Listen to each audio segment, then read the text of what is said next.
கர்த்தருக்கு சோத்திரம். இப்போ நான் சொல்ல போகிற விஷயத்த நல்லா கவனிச்சுக்கோங்க. இப்போது சாத்தானோட புத்தி என்ன, ஈஸ்வரோட நன்மை என்ன நான் சொல்ல போகிறேன். எப்போவுமே ஏசப்பா நம்மளை படைச்சவர் தான். இப்போ நம்மளை பூமி எல்லாத்தையும் படைச்சவர் ஒரு கடவுளே அவர் தான்.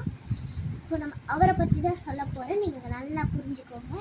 கிறிஸ்டின் மட்டும் கேட்டுக்கோங்க. எப்போவுமே அரக்கனோட புத்தி என்னன்னா, நம்ம நரகத்துக்கு கூப்பிட்டு போடுறதா புத்தி. பிகாஸ் அங்கே நம்மளை போட்டு திருப்பி திருப்பி சாவடிக்கிறதால அவருக்கு அந்த சாத்தானுக்கு அதுதான் புத்தி. ஏன்னா அவருக்கு நம்ம கொடுமைப்படுத்துது, அது ஒரு பயங்கரமான சாத்தான். நம்மளை கொடுமைப்படுத்துது, அது பண்ணுது, அவங்க நம்மளை போட்டு கஷ்டப்படுத்துவாங்க. ஆனால் ஏசப்பா நம்ம ஏதோ ஒரு கண்ணில் நம்ம தப்பு பண்ணோம்னா ஏசப்பா என்ன நினைப்பாரு, அவர் தான் அழுவார். நம்ம புள்ள என்ன எப்படி பண்ணுது அப்படின்னு தான் அழுவார்.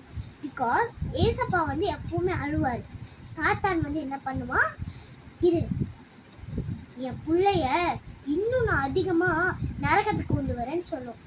அப்போது ஏசப்பா இரு இரு அப்படின்னு சொல்லி அவர் தான் அழுவார். பிகாஸ் ஏசப்பாவோட எப்பவுமே ஏசப்பா ஒரு குழந்தை மாதிரி. ஏன்னா அவர் ஒரு ஏஞ்சல், அவர் எப்பவுமே அழுகதான் செய்வார். ஏன்னா இப்போ சொல்ல போகிற வசனம் அதெல்லாம் நம்ம சொல்கிறோமே, அந்த குழந்தைங்க டான்ஸ் ஆடுதுங்க, இந்த மாதிரி இந்த காரணத்துக்கு ஒரே இப்போ எங்கள் ஏசப்பாக்காக 3 வேளை ஜம்ப் பண்ணினார். நைட்டு மத்தியானம் எல்லா ஜபத்தும் பண்ணனால செகண்ட் ப்ரைஸ் ட்ராயிங்கில் வாங்கி கப்பு ஜெயிச்சிருக்கேன். எல்லாமே ஏசப்பாவை பண்ணி தான். ஏன்னா நான் டேலண்ட்டை காத்துக்கு ஏசப்பா கிட்ட மட்டும்தான் முதல்ல சின்ன வயசுலேருந்து ஜம்ப் பண்ணுறேன். பிகாஸ் ஏசப்பா எப்படின்னா எல்லாத்தையும் அழுவார். சாத்தான் அப்படிலாம் அழுவவே மாட்டான். இப்போது நான் ஏசப்பாக்கு ஏதாவது ஒரு சந்தோஷம் கொடுத்துட்டேன்னா சாத்தான் நினைப்பான், இரு இரு நான் எல்லாம் அழுவ மாட்டேன், நான் முதல்ல என் பிள்ளை ஏன் நரகத்துக்கு கொண்டு வரேன், நான் சொல்கிற பேச்சை தான் என் பிள்ளை கேட்பான்னு சொல்லி நம்மளை நரகத்துக்கு கொண்டு வர பார்ப்போம். இப்போ நான் சொல்ல போகிற வசனத்தை நல்லா மைண்டில் வச்சுக்கோங்க. கர்த்தருடைய பார்வைக்கு செம்மையும் நன்மையும் போல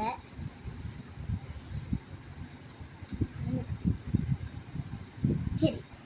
இப்போ நான் கேட்குற கொஷனுக்கு நீங்கள் நல்லாவே மைண்டில் படிச்சுக்கோங்க. இப்போ நான் கேட்க போகிற கொஷின் இது, கர்த்தருடைய பார்வைக்கு செம்மையும் நன்மையும் போல இருக்கிறதை செய்வாயாக. உபாகமம் 6:19. இந்த வசனத்தை நல்லாவே மைண்டில் வச்சுக்கோங்க.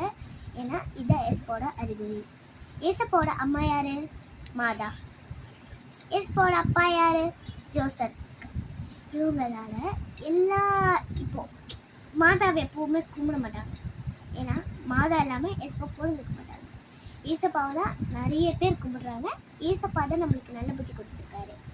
தயவுசெய்து ஏசப்பாவை மட்டும் கோவப்படுத்தாதீங்க. ஏசப்பாவோட கண்ணில் கெட்டதை பண்ணாதீங்க. ஏன்னா ஏசப்பா எப்பவுமே அழுவுற கேரக்டர். இந்த மாதிரி பண்ணிங்கன்னா ஏசப்பாக்கு ரொம்ப கோவம் வரும் தான். பட் அவர் வெளில காட்டிக்க மாட்டார். ஏன்னா அவர் அழுவும் மட்டும் தான் செய்வார். நான் சொல்கிறத கொஞ்சம் கேட்டுக்கோங்க. ஏன்னா ஏசப்பாவோட கண்ணில் நாம் எப்போவுமே கெட்டது செய்யக்கூடாது. இப்போ சொன்னதை நீங்கள் கேட்டீங்களே, அதை நீங்கள் எப்போவுமே பண்ணாமல் இருங்க. ஏசப்பாக்கு எப்போவுமே பிடிக்கும். அதுவும் இல்லாமல் முக்கிய விஷயம், எப்போவுமே வசனத்தை படிங்க, பைபிளில் படிங்க, எல்லாம் படிங்க. ஆனால் கெட்ட புத்தியை மட்டும் மனசுக்குள்ளே வச்சுக்காதீங்க. எப்போவுமே பைபிள் படிங்க. பைபிள் படிச்சிங்களா, உங்களுக்குன்னு தனி நோட் புக் வாங்கினீங்களா, வசனம் படிச்சிங்களா, சண்டே கிளாஸ் போனீங்களா, அப்படிதான். மற்றவங்க சொல்கிற வேலையெல்லாம் நீங்கள் கேட்காதீங்க. இப்போது அம்மா அப்பா நம்மளை வெளில போகாத சொல்லியிருக்காங்க. இப்போ நம்ம அதையும் தாண்டி வெளில போனோம்னா, இப்போ யாரும் நம்மளை கடத்தி போயிட்டாங்க, நம்ம அழுவக்கூடாது. அதெல்லாம் விட்டு தள்ளணும். விட்டு தள்ளிட்டு ஏசப்பா ஜெபம் பண்ணுங்க போதும். இப்போ நம்மளை கடத்திட்டாங்கன்னா அதுக்கு நம்ம ஒன்றும் பண்ண முடியாது. பிள்ளைங்களை வெளில அனுப்பாமல் தான் பார்த்துக்கணும். ஏன்னா எப்போவுமே இப்போ நான் சொல்கிறத கேட்டுக்கோங்க. எப்போவுமே பிள்ளைங்களை வெளில அனுப்பாதீங்க. இது மட்டும் நான் சொல்கிறத கேட்டுக்கோங்க.